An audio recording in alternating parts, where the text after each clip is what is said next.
আমরা গত 17 বছরে গণতন্ত্র এবং ভোটের অধিকারের জন্য রাজপথে লড়াই করে যাচ্ছি। যেখানে মানবতা সেখানেই আমরা কথা বলি। আজকে আমরা নতুন করে ষড়যন্ত্র দেখছি। মার্কিন যে নীতি, সেই নীতির ষড়যন্ত্রের মধ্যে আজকে ফিলিস্তিনের গাজার মুসলমানরা অতিবাহিত জীবনযাপন করছে।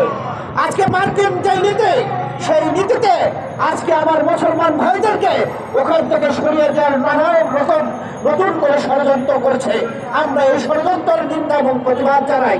আমরা তাদেরকে বলতে চাই, সারা বিশ্বে সকল শ্রেণী পেশার মানুষ, সকল ধর্মপ্রাণের মানুষ, যেখানে নির্যাতন নিপীড়ন, যেখানে মানবতার প্রশ্ন আসবে, সেখানে আমরা দাঁড়াবো এবং সেই তাদের পক্ষে কথা বলবো। এটাই আমাদের প্রতিশ্রুতি। আমরা চাই না পৃথিবীতে কোনো বিভাজন থাকুক, কিন্তু আপনারা ব্যবসা করবেন, সেই ব্যবসার নামে ধর্মীয় উস্কানি দিয়ে আপনারা ধর্মীয় ভাবে বিশৃঙ্খলা করার চেষ্টা করে সেখানে অস্ত্র ব্যবসা করবেন, সেটা পৃথিবীর মানুষ মেনে নেবে না।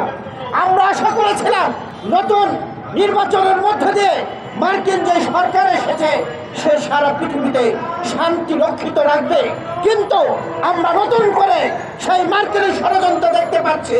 তারা সারা পৃথিবীকে অশান্ত করার চেষ্টা করছে। আমরা বাংলাদেশের গত 17 বছরে যেই শাসক দল অন্যায় অবিচারে মেতে উঠে আজকে ভারতে যে নতুন করে বাংলাদেশ নিয়ে ষড়যন্ত্র করছে, বন্ধুরা আমরা দেখছি নিষিদ্ধ যেই কোন মানুষ আওয়ামী লীগকে প্রত্যাখ্যান করেছে, সেই আওয়ামী লীগ হরতাল ডেকেছে, আজকে তাদের হরতাল চলছে, কিন্তু বাংলাদেশের কোন মানুষ সেই হরতালে সাড়া দেয়নি, কোথাও নামতে পারেনি।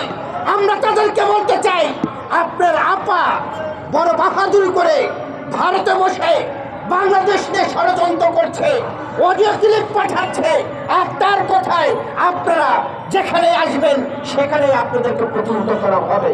কারণ 32কে যেভাবে ঘুরিয়ে দিয়েছে আপনার আপার বাড়ি, আপনাদের বাড়িও কিন্তু বাংলাদেশের মানুষ ছাড়বে না। কাজেই আপার রাজনীতি বাংলাদেশে হবে না, বাংলাদেশের রাজনীতি হবে গণমানুষের রাজনীতি। গণমানুষ কি চায় সেই রাজনীতি। আজকে আপনারা দেখেছেন গতকালকে আমাদের বিএনপির মির্জা ফখরুল ইসলাম আলমগীর সহ জাতীয় নেতৃবৃন্দ তিস্তার পারে লক্ষ লক্ষ মানুষের সমাগম করেছে। ভারতকে বোঝাতে চাই, বাংলাদেশের জনগণের সাথে বন্ধুত্ব করুন। যদি বন্ধুত্ব না করেন, যদি তিস্তার পানি না দেন, যদি সীমান্ত হত্যা বন্ধ না করেন, গতকালকে তিস্তার অভিমুখে যেভাবে সমাবেশ হয়েছে, এখান থেকে আপনাদের শিক্ষা নিতে হবে।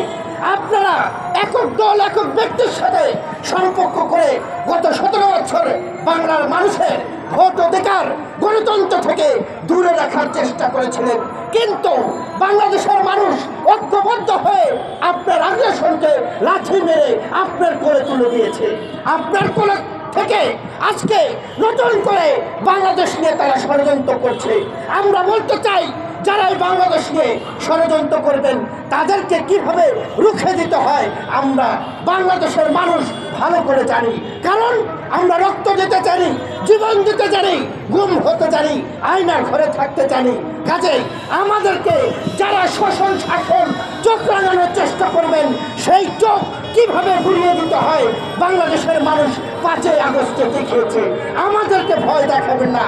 গোমূত্র খেয়ে যারা বাংলাদেশের মানুষকে শাসন শোষণ করতে চায়, তাদেরকে কিভাবে রুখে দিতে হয় বাংলাদেশের মানুষ জানে।